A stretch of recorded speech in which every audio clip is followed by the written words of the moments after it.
Ok, la articulación temporomandibular tiene varias estructuras. Una de ellas, muy importante, es el disco interarticular, ¿no? Que tiene varias funciones, como cualquier otra articulación. Va a tener la función de evitar eh, que tenga contacto hueso contra hueso, o sea, la cavidad glenoidea contra el cóndilo de la mandíbula. Eso va a tener una relevancia importante debido a que, debido a que todos y cada uno, todos y cada uno de nuestros estructuras que componen la articulación temporomandibular, lo que va a ser una función especial, ¿no? Pero primero vamos a nombrar todas y cada una de las estructuras, ¿no? Va a ser un cóndilo del temporal, que aquí lo tenemos, un cóndilo del temporal, perdón, que es el de la flecha negra, la cavidad glenoidea, cóndilo de la mandíbula, y luego vamos a tener una cavidad glenoidea que tiene una superficie y entre el cóndilo de la mandíbula y la cavidad glenoidea va a existir una estructura que se llama el disco interarticular. Ese disco interarticular vamos a tener, un segundo, este disco interarticular va a tener ciertas características, ¿no? Va a tener una cavidad supradiscal, otra cavidad infradiscal, que es un espacio que va a tener líquido sinovial que nos sirve como amortiguador. Entonces también va a tener una cápsula articular llena de líquido sinovial, un cojinete retrocondilar que va a ser el responsable de mantener este cóndilo, este cóndilo centrado. Va a tener un concepto que se llama relación céntrica. Y relación céntrica en donde nos dice que debe de ser la posición más superior, posterior y media del cóndilo sobre la cavidad glenoidea. Y luego, posteriormente, ese cóndilo nos tiene que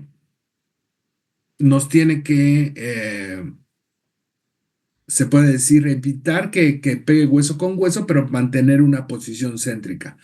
Y ese cóndilo va a tener dos tipos de movimientos. Uno es de rotación, cuando estamos hablando en su lugar, solamente va a rotar a la apertura y cierre de la boca. Y el otro es translación, que se va a trasladar cuando llevemos la mandíbula a una apertura máxima, que es más de 3,5 centímetros de apertura, ¿no? En los incisales, ¿ok?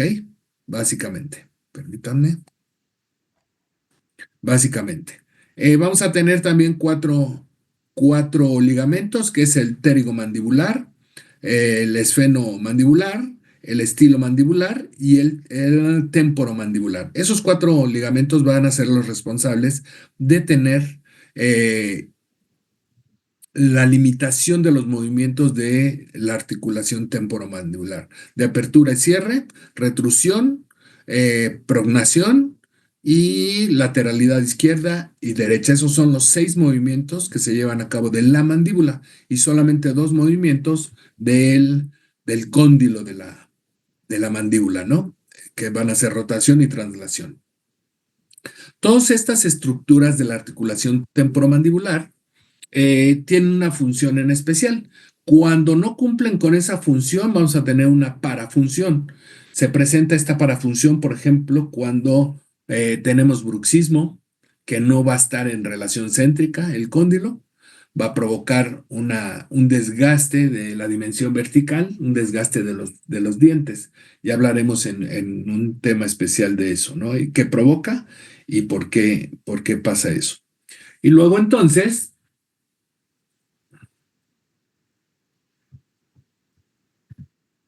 luego entonces uy,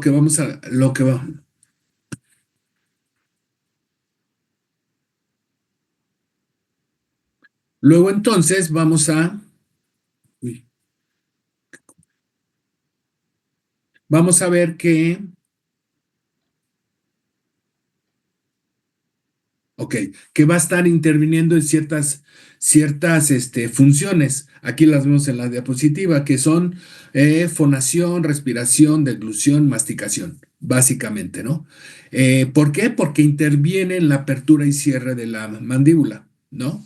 Luego entonces esta articulación temporomandibular debe de ser sinérgica de ambos lados, ¿no? Simultánea, unísona al movimientos de ambos lados, a no ser que tengamos una masticación primero parafuncional o bien que tengamos un movimiento de masticación, le llaman equilibrada, porque tenemos una área de trabajo y un área de contacto, ¿no?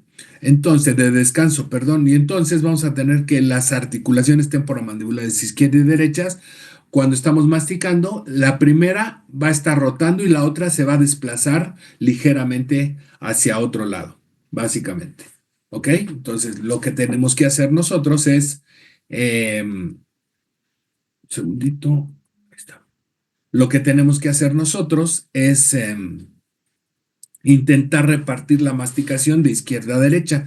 ¿Cuánto tenemos que, cuánto tenemos que eh, masticar? ¿Cuántas acciones masticatorias para formar un bolo alimenticio? Pues muchos dicen 20, 15, 30, pues depende de la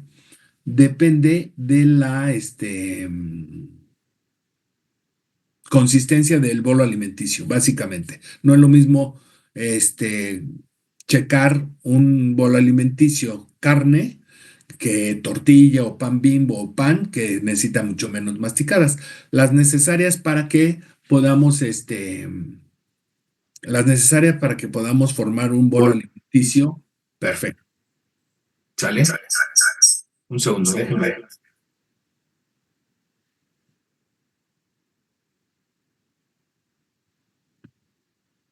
Un segundo.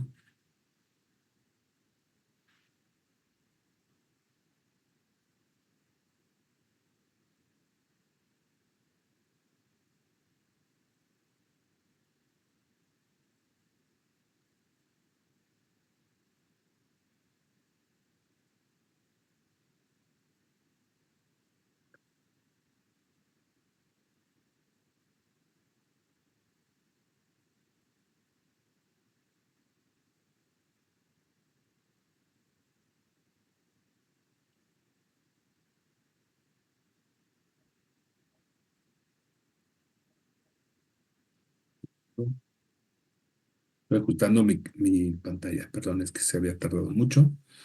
Ok, entonces vemos que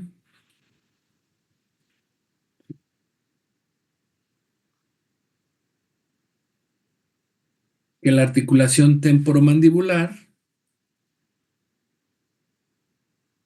va a ser compuesta básicamente por las estructuras, pero el temporal proporciona ciertas estructuras y también el cóndilo de la mandíbula, más bien la mandíbula aporta otras estructuras. Ambos aportan, tienen en común los cóndilos, ¿no? El cóndilo del temporal y el cóndilo de la mandíbula, pero también el temporal aporta su cavidad glenoidea y la mandíbula el cuello y la cabeza del cóndilo. Eso es únicamente lo que aportan para formar la articulación temporomandibular, básicamente, ¿no? Luego vamos a ver esto ya lo vimos, vamos a ver estas estructuras ya las vimos. El disco, ¿qué tiene el disco? Pues es un tejido conectivo que tiene básicamente, ¿dónde estoy? ¿Dónde estoy?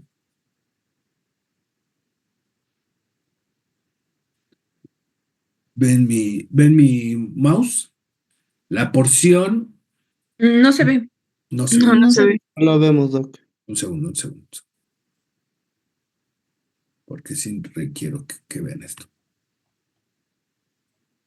¿Ahí ya lo ven? Sí. Este disco, en la porción amarilla, tiene varios espesores, se fijan, ¿no? Estos espesores van de acuerdo también a la densidad del cartílago. ¿De acuerdo a qué? De acuerdo a las funciones. Por ejemplo, en esta parte es más gruesa y más fibrosa porque es donde realmente recarga toda la rotación del cóndilo, ¿no? Sobre la cavidad glenoidea. Pero esta parte, aunque es más delgada, aunque es más delgada, tiene mucho más, 3 veces más densa el disco. ¿Por qué? Porque es el que soporta el contacto entre estas dos caras para poder trasladarse. Se fijan que el disco va unido a un músculo, que es el pterigoideo externo, y en la otra fascia del pterigoideo va al cuello del cóndilo. ¿Por qué? Porque en el movimiento de traslación lo tienen que acompañar. Si no, si se quedara esta porción del disco en su lugar, obviamente esta porción pegaría con el hueso en la eminencia articular o cóndilo del temporal con el cóndilo de la mandíbula y se desgastaría muy fácil y se iría a luxación tremendamente más fácil. ¿Ok? Tenemos 9 zonas de mapeo del dolor en la articulación. Los pacientes pueden llegar después de un golpe en el fútbol, en cualquier lado, o decir, me duele la articulación al abrir la boca. Hay que investigar 9 zonas, 9 movimientos, porque cada uno de esos movimientos obedece a un, ¿cómo se puede decir? A una lesión o a un diagnóstico diferente, básicamente. ¿Ok? Los ligamentos, aquí están los que dijimos, pterigomandibular, esfenomandibular, estilomandibular y temporomandibular. Todos estos van a aparecer en diferentes zonas, ¿no? Obviamente, obviamente el temporomandibular va de la apófisis o arco cigomático hacia la cara externa inferior de la rama de la mandíbula, la parte superior de la rama de la mandíbula pasando el cuello del cóndilo, ¿ok? Y luego el esfenomandibular va a ir de una parte del esfenoides hacia la espina de Spix, que es la parte interna de la rama ascendente de la mandíbula, la entrada del nervio dentario inferior. ¿Sale? El estilo mandibular, pues de la apófisis estiloides, como aquí lo menciona, de la apófisis estiloides al ángulo externo del borde, del comienzo del borde de la rama ascendente de la mandíbula, básicamente. ¿Ok? Y vean una cara interna de esto. Este es la entrada en la espina extra y la La entrada espina de del Spix. conducto dentario inferior. ¿Ok? Y el estilo mandibular. Esos son los ligamentos responsables de limitar el movimiento de la articulación temporomandibular. Los músculos son responsables del movimiento y los ligamentos son responsables de limitar el movimiento de cada uno de los, de los, de las articulaciones, ¿no? Y no solamente de esa, de cualquier. El ligamento es el responsable de limitar funciones, básicamente. Y entonces, vamos a ver que aquí tenemos 6 movimientos que les había mencionado de la mandíbula. ¿Cuáles son? Pues apertura y cierre, lateralidad izquierda y derecha, retrusión y protrusión. Retrusión es mandar la mandíbula hacia atrás, protrusión es mandar la mandíbula hacia adelante, como una clase 3, un prógnata, básicamente. ¿Todos los llevamos a cabo? Sí, todos esos se llevan a cabo. ¿Cuándo? Pues indefinidamente, al masticar, al hablar, tenemos posiciones de mandíbula diferente que muchas de las veces son combinaciones de elevación con protrusión, de descenso con lateralidad, etcétera, de acuerdo a la fonética que de mecánica de la fonética de que vayamos a ocupar, básicamente, ¿no? Músculos de la masticación, ya lo sabemos, ¿no? Que es el temporal, el macetero y los pterigoideos interno y externo. ¿Qué tendríamos que mencionar ahí? Pues básicamente que no son los únicos que intervienen ni mal llamados de la masticación, ¿no? Porque para la masticación intervienen muchos músculos, ¿no? Los faciales, por ejemplo, los suprayoideos, los infrayoideos, tal vez podrían llamarse también de la masticación porque intervienen en la deglución. La lengua son 17 músculos, intervienen en la masticación. ¿Por qué? Porque centran el bolo alimenticio, intervienen en la formación de para darle ciertas características y poderlo deglutir. Estamos hablando de músculos faciales como el frontal, orbicular de los labios, Platysma. cigomático mayor, menor, bucinador, risario de Santorini, estamos hablando del depresor de la boca, del ángulo de la boca, la borla del mentón, triangular de los labios. Todos esos músculos intervienen en la masticación porque forman parte del vestíbulo de la mejilla que hacen que se centre ¿cómo se puede Bolo. decir? El bolo alimenticio y entonces lo podamos dar ciertas características para su deglución. Pero también para abrir la boca necesitamos los suprayoideos. Estamos hablando del miloioideo, estamos hablando del estiloioideo, del vientre anterior y el vientre posterior del digástrico. ¿Sí? Entonces, todos esos intervienen. Entonces, por eso para mí es mal llamado músculos de la masticación solamente el macetero, el temporal, pterigoideo interno y externo. Aquí están sus orígenes e inserción, como bien lo saben, el origen del temporal con sus tres fascias es en la fosa del temporal, que no solamente abarca el hueso temporal, sino también los parietales, parte del frontal y obviamente el temporal, y un pis, una parte anterior del occipital, ¿no? Ese temporal, su inserción va a ser en la apófisis coronoides de la mandíbula.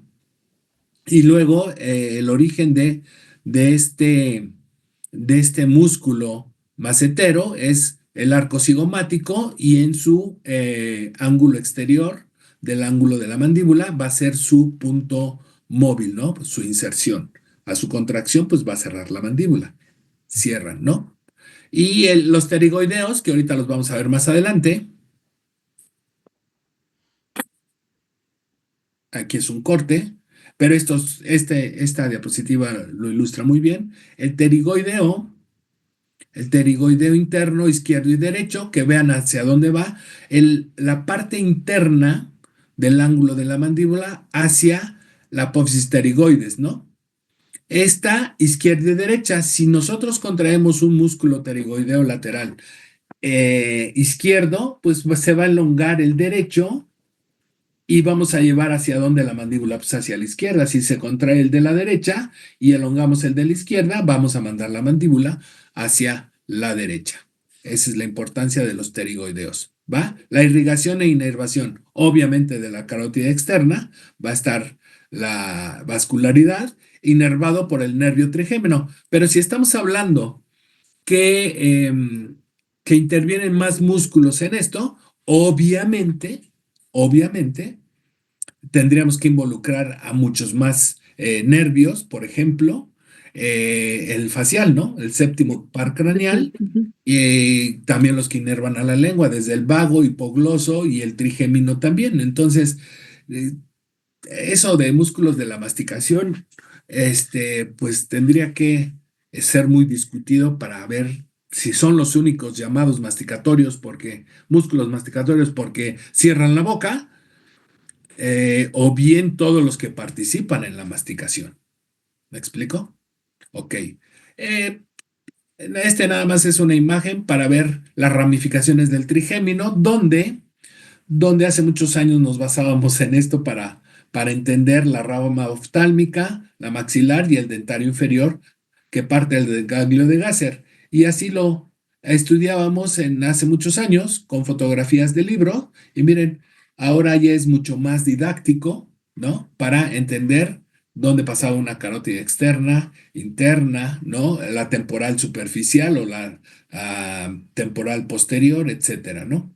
Ya vimos estos, ascenso y descenso, propulsión, retropropulsión, lateralidad. Son los 6 movimientos que tiene la mandíbula, ¿no? Y solamente dos, el cóndilo de la mandíbula, que es rotación y lateralidad. Posiciones básicas, ok. Posición en reposo, pues es normal. Tenemos una tonicidad. Tenemos una tonicidad y que hay que valorarla que en reposo o al estar dormidos o sin hablar, no deben de estar chocando los dientes. Esa está guiada no por los ligamentos, sino por los músculos. En cierta tonicidad, mantienen la boca cerrada, pero sin chocar los dientes. Tenemos una oclusión céntrica, que es la posición más superior, posterior y media del cóndilo de la mandíbula dentro de la cavidad glenoidea, para que nuestros dientes estén en relación, aunque estén chuecos, pero que estén en relación céntrica, nosotros, perdón, en oclusión céntrica, nosotros debemos de tener una relación aceptable, que sea, nunca va a coincidir, como lo dice ahí en negritas, nunca va a coincidir, pero lo más cercano a que tengan una congruencia, una organización, una relación. ¿Por qué? Porque la relación céntrica habla del cóndilo que esté sobre la cavidad glenoidea, dentro de la cavidad glenoidea. O sea,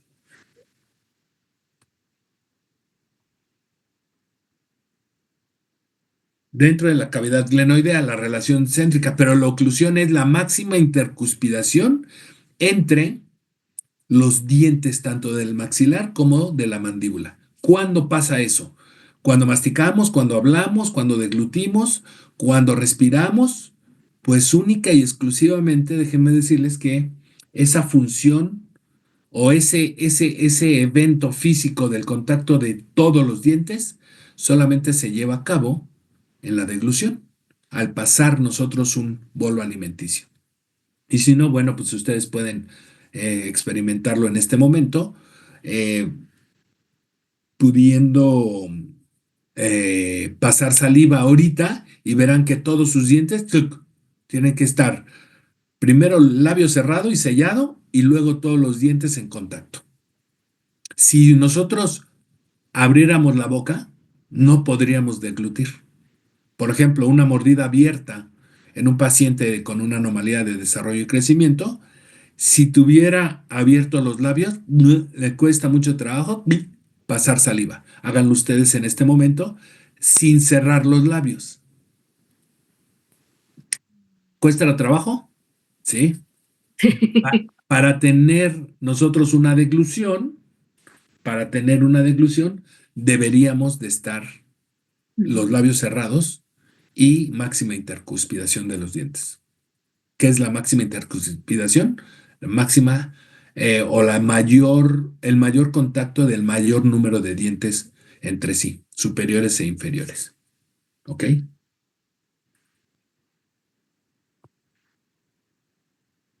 Apertura. Ok. Tenemos esta imagen. El cóndilo de la mandíbula aquí lo vamos a ver que está céntrico, tiene una relación céntrica, ¿no? Cóndilo de la mandíbula, la posición más superior, posterior y media del cóndilo dentro de esta cavidad glenoidea está centrado, no está chocando con ningún hueso. Cuando abrimos la boca, fíjense, aquí está cerrada, acá, cuando abrimos la boca, en rotación al estar hablando, nada más en su propio eje está rotando, en su propio eje no se mueve, pero en apertura máxima más de 3.5 centímetros de apertura, ya no está aquí, ¿se fijan?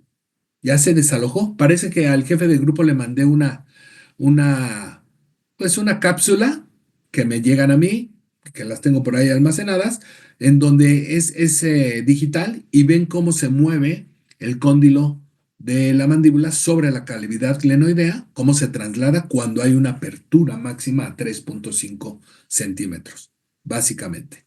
¿Ok? Estos son los músculos que les digo que participan para abrir para abrir la boca, ¿no? Para descender la mandíbula. Fíjense bien, estiloioideo, el digástrico en su vientre anterior y posterior, perdón, el genioioideo y el miloioideo, que es el piso de la boca. Hacen que baje la mandíbula, ¿ok? Esos intervienen en la masticación y en la deglución. También los infraoideos participan. ¿Para qué? Para bajar el hueso yoides y el cartílago tiroides. Esos tiroioideo, esternotiroioideo, esternoioideo y el homoyoideo. ¿Ok? Músculos masticadores, todos tienen que ver, sí, hasta los del cuello, por supuesto. Para la posición de deglución, si nosotros hacemos la posición que está a su derecha de la pantalla, ¿creen ustedes que vamos a poder deglutir?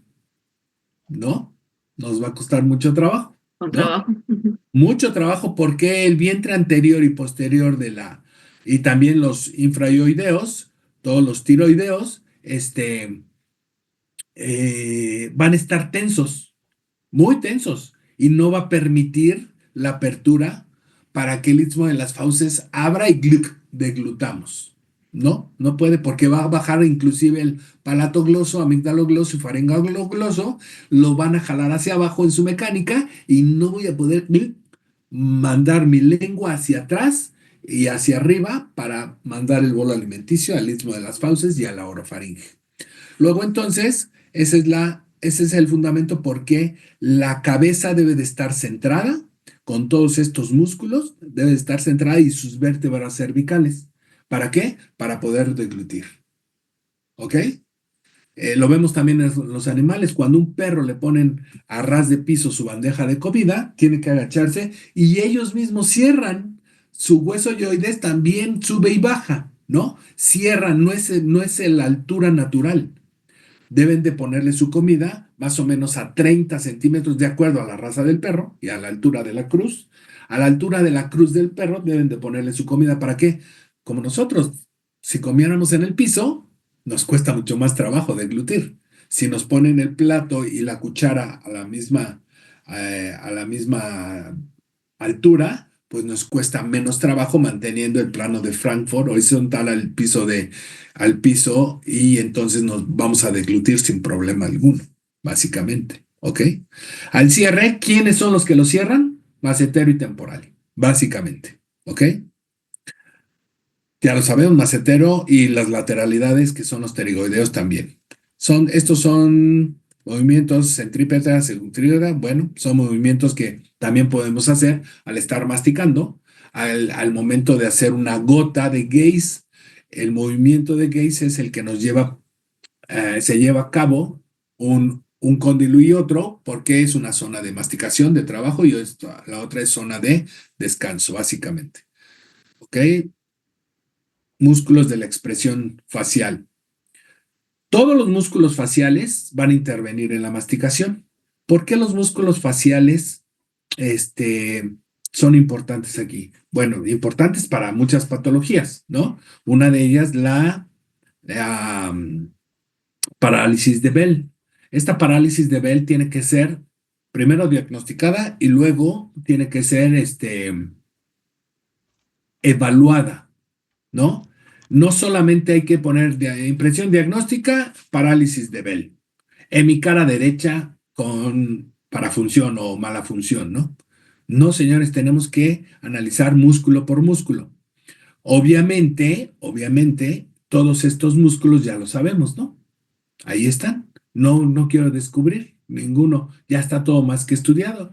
El fronto occipital, el orbicular de los labios, el superciliar, el piramidal o prócer, el transverso, cigomático mayor, menor, el elevador del labio superior, el orbicular de los labios, el risorio de Santorini, el bocinador, el canino, el mirtiforme, luego aquí el triangular de los labios, cuadrado de la barba, borla del mentón y el platisma. Eso ya está más que estudiado. Eso lo pueden estudiar ustedes en cualquier libro de anatomía o en cualquier página. Lo importante es saber dónde están y saber qué gesticulación producen. ¿Para qué? Para nosotros poder mandar un reporte médico bastante decente por ejemplo, puede ser al otorrino, puede ser al maxilofacial, al neurólogo, por ejemplo, ¿no? Para que nos trate una parálisis de Bell, ¿no? Todos esos son los risorios, cualquier página pueden ustedes consultar para poder ver origen e inserción. Pero vámonos más adelante, donde vamos a ver, aquí describen los mismos músculos, los están mencionando, en otra imagen exactamente los mismos, vean el prócer dónde está, por ejemplo, aquí, que es el corrugador, ¿no? Cuando hacemos cara de gatito, el transversal y el prócer es el que se activa. ¿Para qué nos sirve? Para esto. Fíjense muy bien en estas gesticulaciones. Si nosotros le decimos al paciente que tiene parálisis de Bell, suba las cejas, estamos evaluando el El occipito, occipito frontal. por Claro. supuesto. Luego el corrugador, así, haz cara de enojado, pues estamos hablando del prócer y del transversal, ¿no? Luego la cara de gatito también, por ser transversal del nasal y el prócer, básicamente. Y aquí, por ejemplo, el corrugador superciliar, haz cara de interesante, ¿no? Sube la ceja, sube la ceja. Luego el orbicular del ojo, más que obvio, ¿no? Cierra y abre el ojo para valorarlo. ¿Qué vamos a hacer ahí en cada una de las gesticulaciones? Valorar qué tanta incapacidad tiene de accionar ese músculo. Y a criterio de nosotros podemos decir si es el 20%, el 30%, el 50% de inhabilidad o el 70% o de plano, no lo mueve nada. ¿De qué depende? Pues qué tan afectada esté el facial con una parálisis, ¿no? ¿Y de qué depende evaluar si está muy afectado o no? Del tiempo de evolución. Si nosotros, si ahorita a Axel que está bostezando, ya le dio sueño mi voz, si está bostezando, perdón, si él me dice, doctor, por teléfono, estoy sintiendo hormigueo hace como 20 minutos, entre mi párpado, mi cachete y un poquito el cuello, ¿ok? Puede ser el comienzo de una parálisis de Bell. Mandar una cortisona, ¿no? Para parar el daño neurológico y luego lo cito en mi consultorio ese mismo día, ese mismo instante, pero que se lo ponga en la farmacia misma, la inyección y vengas. Si no es parálisis de Bell porque hay un diagnóstico de diferencial con una parotiditis que oprime ese nervio facial porque lo atraviesa, no lo inerva, entonces no pasa nada si se lo pone. Punto. ¿Cuál va a ser el diagnóstico diferencial ¿Cuál va a ser el diagnóstico diferencial contra parálisis de Bell y parotiditis? La unilateralidad. Parálisis de Bell es unilateral. Parotiditis siempre va a ser bilateral. ¿Sale? Y la la parotiditis con la dexametasona no la va a hacer nada, no se va a quitar. Tal vez va a desinflamar o va a evitar que se inflame mucho, pero va a dar. Porque el otro es un virus, Paramyxoviridae, ¿no? Y la parálisis de Bell es una situación neurológica. Punto. ¿No? Ahí sí se va a desaparecer o detener, básicamente. Luego ya con láser, sí podemos nosotros regresar en salud a todos los músculos o trayectos nerviosos. ¿Qué es la parálisis de Bell? Pues un entorpecimiento muscular provocado por un daño neuropático. Punto, punto. Así de fácil es. Luego vemos la otra cara, por ejemplo, el bucinador más el orbicular de los labios. No sople. Una parálisis de Bell va a ser, de un lado se va a salir el aire, porque no tiene el sellado, no tiene el control. Luego, cigomático mayor y menor, así como hacer la cara Fuchi. no, Fuchi no, pero sí subir un labio, ¿no? Luego, el risorio pues, sonríe, y si queremos acentuar más eso, el risorio más el depresor del labio inferior. Ahora enséñeme los dientes completitos, ¿no? Y ahí ya estamos evaluando si puede o no, o si un lado de la cara tiene entorpecimiento. Elevador del labio superior más depresor del labio inferior, ¿no? Ahora enséñeme también los dientes de abajo al mismo tiempo y verán que esos músculos sí tienen o no capacidad de hacerlo. Luego, orbicular de la boca, mándeme un beso. Si se va de lado, tiene una dificultad. Depresor del ángulo de la boca, haz cara triste, ¿no? Así como carita feliz, ahora cara triste. Y ahí vamos a ver los depresores de la comisura labial. Luego el mentoniano, pongan duro y con hoyitos el mentoniano. Pónganlo duro. Ya le dirán, ustedes evaluarán si tiene o no entorpecimiento. Y luego el platisma, ¿no? Poner el cuello, el músculo del cuello duro, básicamente para ver si el platisma se pone duro, ¿no? Va a haber una dificultad cuando tenemos parálisis. Así tenemos que mandar el reporte, señor, por cada músculo con cada gesto, ¿sale? Aquí están las fotografías muy normales, pero hay de este tipo de catálogo de movimientos musculares faciales, obviamente hay muchos. Y lo pueden conseguir el que más le entiendan en internet y santo remedio, ¿ok? ¿Alguna pregunta hasta aquí, muchachos? No, ¿No? todo Todo bien. para... Ah, Ok, un segundito.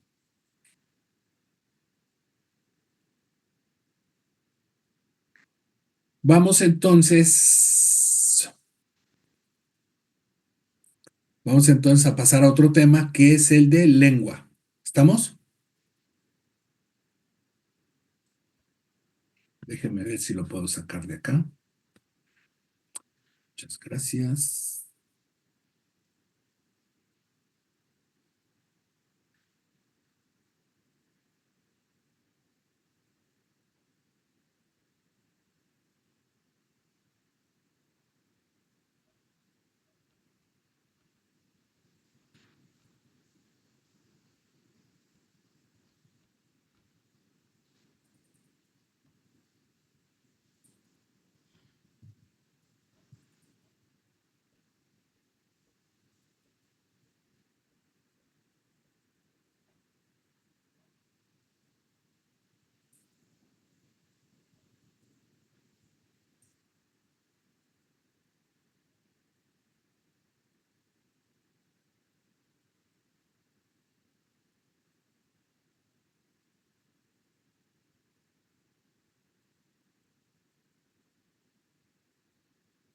Un segundito, un segundito.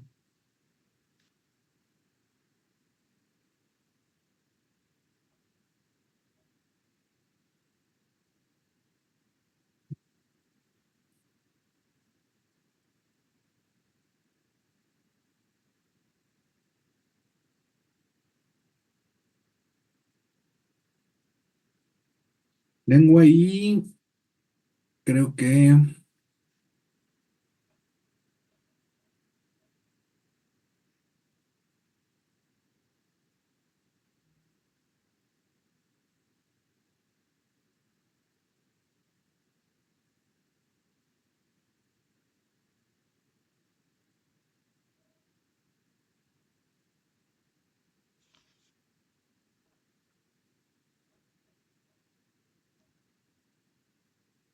está lenta esta otra máquina. Un segundito.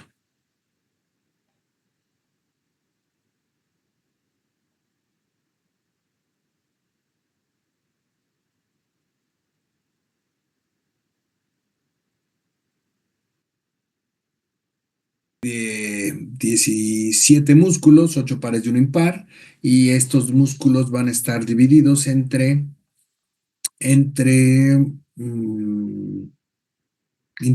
intrínsecos, perdón, y extrínsecos, ¿no? Aquellos extrínsecos van a ser los que están agarrados de ciertos huesos para mover la lengua, para darle movilidad a la lengua. Y los intrínsecos van a ser los que le dan la forma a la lengua, básicamente. ¿Qué vamos a hacer? Pues únicamente describirla, ¿no?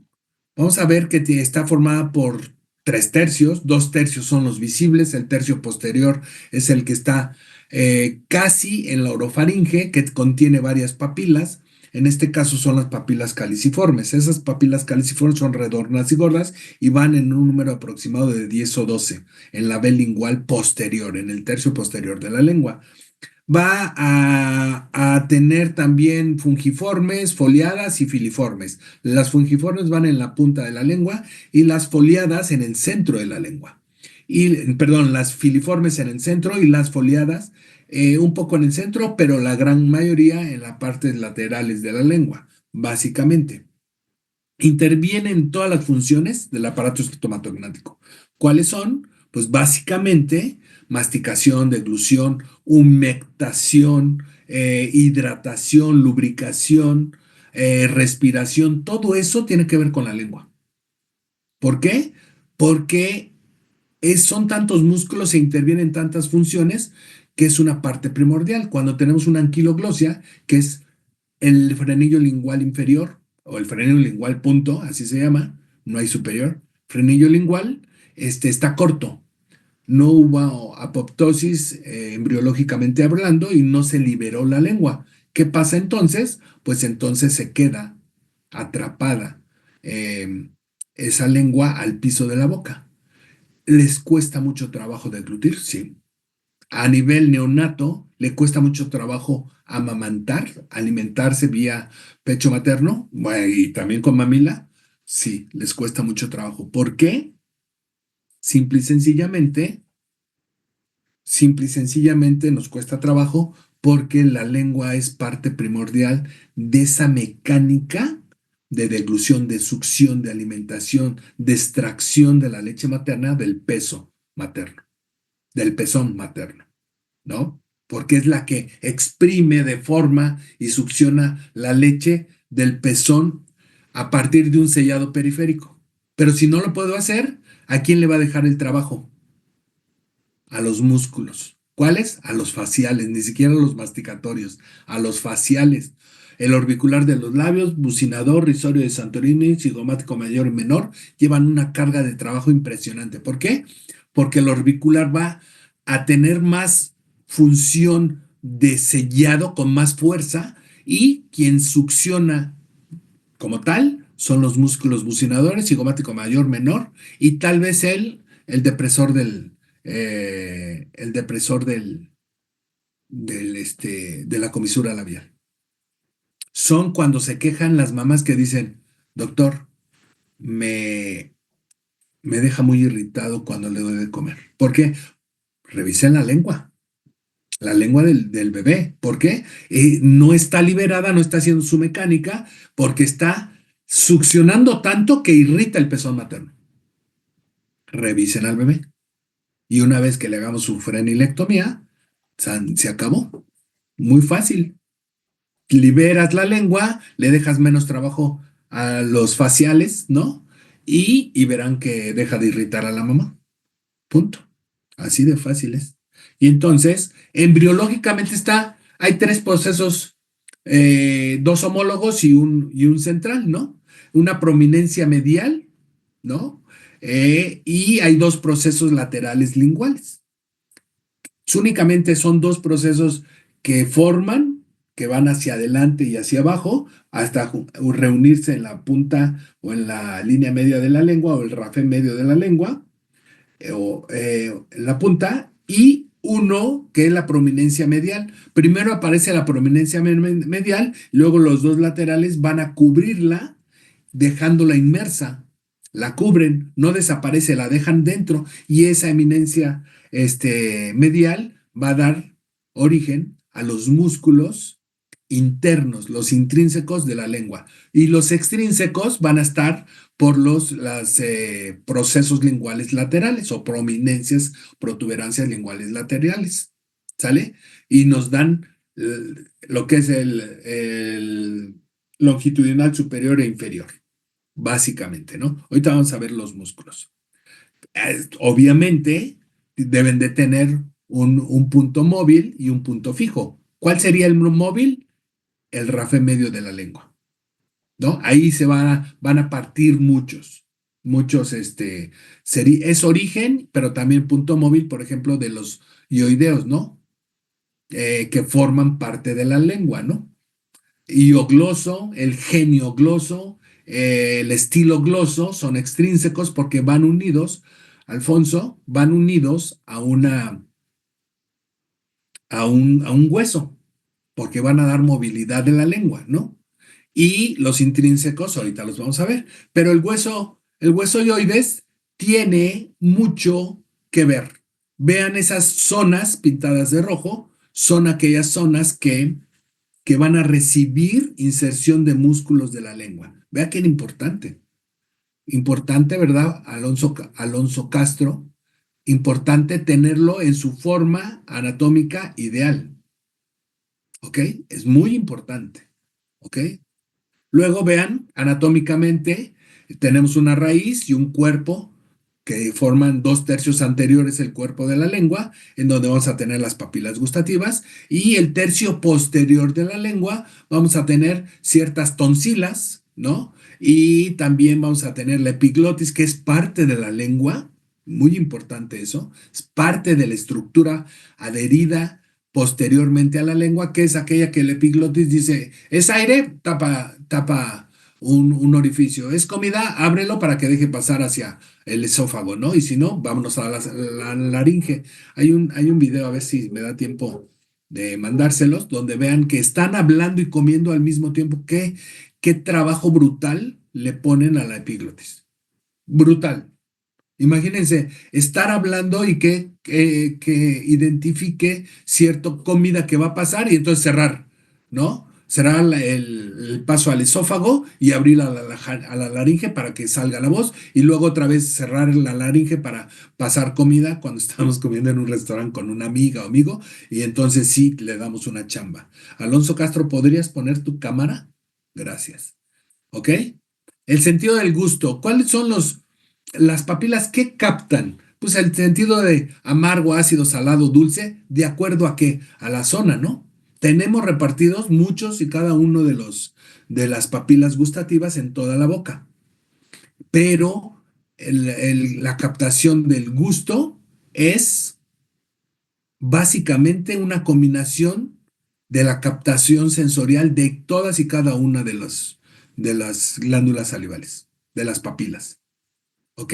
Aquí vemos, por ejemplo, dónde están las caliciformes, un diagrama, ¿no? Las foliadas están en el laterales, las filiformes son más en el centro y las fungiformes se van del centro hacia la punta de la lengua, como lo muestra aquí, mira. Todo esto son fungiformes, filiformes, foliadas y caliciformes, básicamente, ¿no?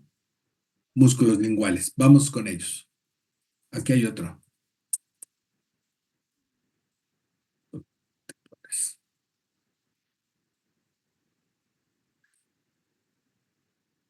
Aquí.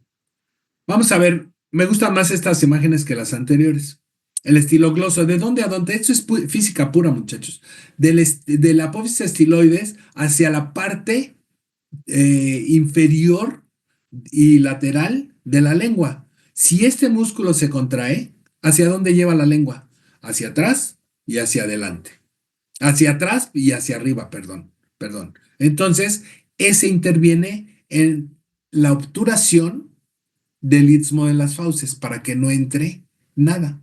Cuando nos vamos a nadar y abrimos la boca debajo del agua, la lengua se va para atrás automáticamente y entre el estilogloso, palatogloso o faringogloso cierran el istmo de las fauces y no nos entra agua, aunque abramos la boca, básicamente, ¿no? Uno de ellos es el estilogloso. Luego el iogloso. Vean esta parte el asta mayor del dioides, pero vean qué abanico es, muchachos. Vean este es el estilogloso, vean, pero vean, esto es más ancho y si se contrae esto, doctores, ¿hacia dónde lleva la lengua? Hacia abajo y hacia atrás. Es física pura, ¿no? Iogloso. Luego el palatogloso, vean dónde está, ¿no? Ese no llega al hueso palatino, se hace una fusión con el faringogloso también y se anastomosan, pero es la parte lateral. Vean, si se contrae, ¿hacia dónde lleva la lengua? Hacia la parte superior, posterior del tercio del paladar blando, plum, y cierran también la orofaringe, ¿ok? Luego el faringogloso se anastomosa con el palatogloso y también, fíjense su disposición, si se contrae, llevan la lengua hacia arriba y hacia atrás. También cierran el istmo de las fauces, ¿no? Amigdalogloso también es parte de la pared lateral del istmo de las fauces y lo que hace al contraerse, cierran la parte lateral del istmo de las fauces, que es el velo del paladar, básicamente. Luego nos vamos con los intrínsecos. Longitudinal superior, que es la parte superior de la lengua, ¿no? Vean su disposición. Aquí vamos a ver puros puntitos.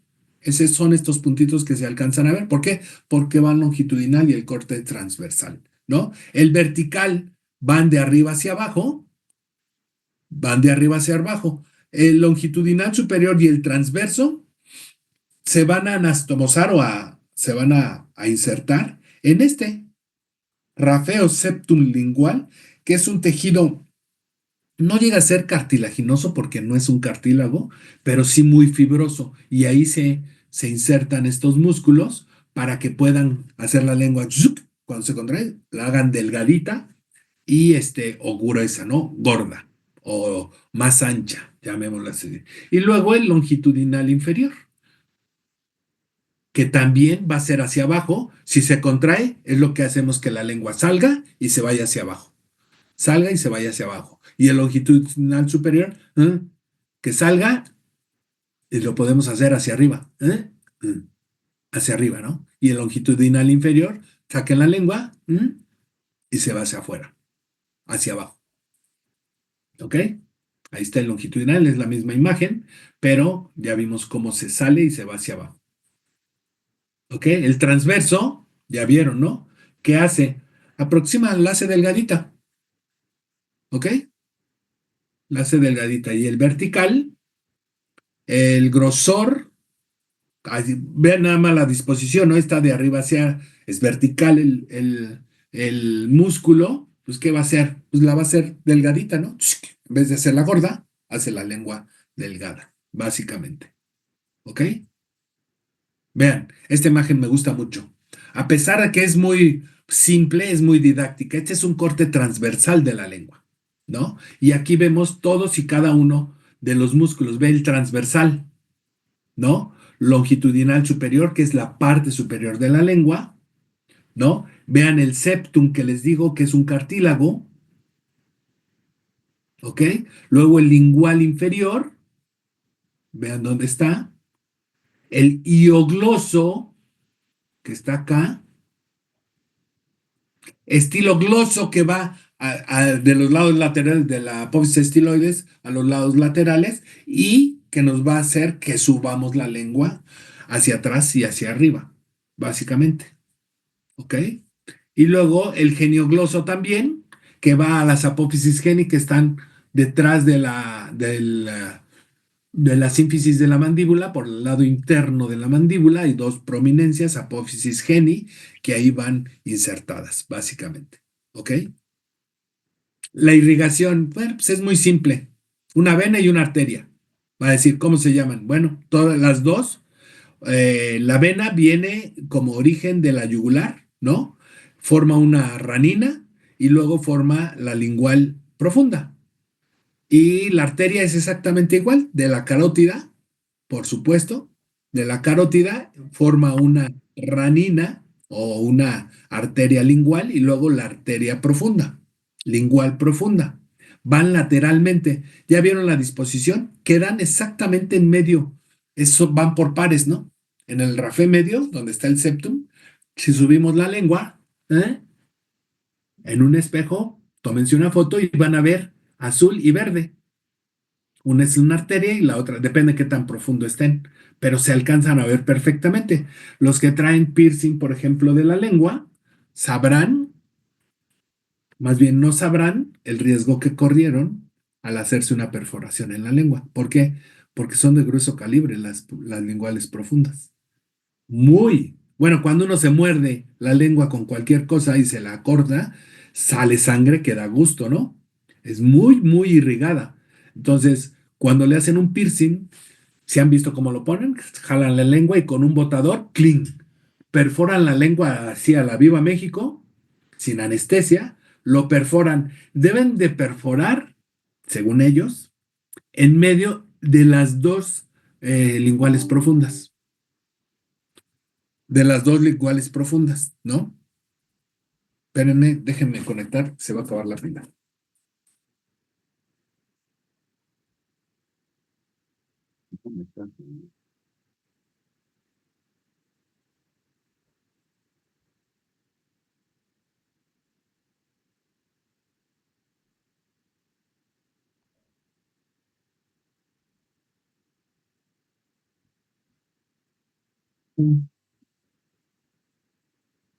Gracias. Listo. Deben de perforar en medio de las dos linguales profundas. ¿Hay alguien que diga que las dos linguales profundas, alguna ley natural que diga eh, que hay un espacio milimétrico siempre el mismo de, se me ocurren, de 12 milímetros o de 8 milímetros, o de 5 milímetros, o de 4 milímetros entre lingual profunda izquierda y derecha? No, la anatomía es muy caprichosa. ¿Están de acuerdo conmigo? Muy caprichosa. Entonces, igual y nos hace una mala pasada. Las deja muy juntas la naturaleza. Embriológicamente se cierra más y me dejan la arteria o la vena muy cerca de la izquierda de la derecha. Entonces llega un rasta o un arápago en un tianguis para hacer perforaciones o en un tattoo shop y al penetrar con el instrumento para poner el piercing lingual, ¿qué creen que pasa? Lo puede rasgar. ¿Y ustedes creen que una persona de esa tenga la capacidad para poder ligar una vena de ese calibre o una arteria? No. Por eso vean el riesgo que corren en hacerse ese tipo de piercing. Cuando se lo ponen en un labio, es igual y, ¿no? Pues arteriolas, punto, ¿no? Si se la ponen más, ¿por qué no se la ponen aquí? Pues por ahí pasa la arteria facial, ¿no? Y con todo, se desangra, ¿no? Es una vena súper, súper eh, calibre, ¿no? Entonces, básicamente eso hay que tomar en cuenta cuando vayamos a hacer una incisión. Todo el mundo dice, oye, yo no hago cirugía, ¿por qué? No, no, es que te lo mando porque, eh, ¿qué tal cuando haga la incisión sangra? Ah, no, pues agradecele a Dios que sangre, quiere decir que está completo, ¿no? Si me corto aquí, hago una incisión en mi mano, pues va a salir sangre. Si me la hago aquí, sale sangre. Si me la hago aquí en el hombro, sale sangre. Todo tenemos irrigación.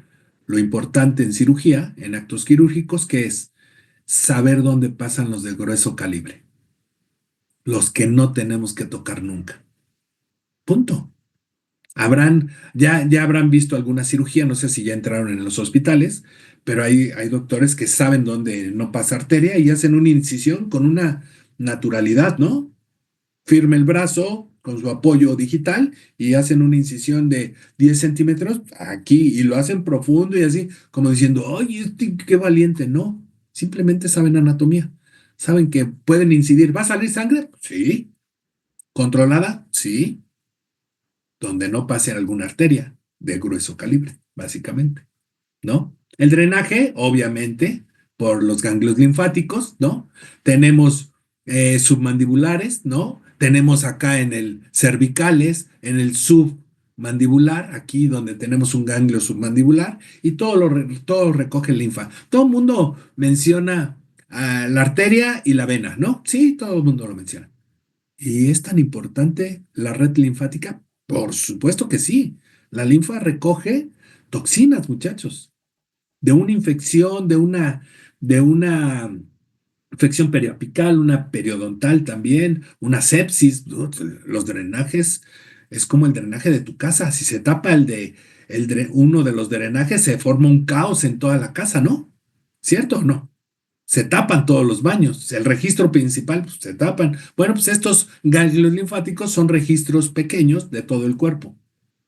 Si no recogemos esas toxinas de una región, se intoxica, se contamina.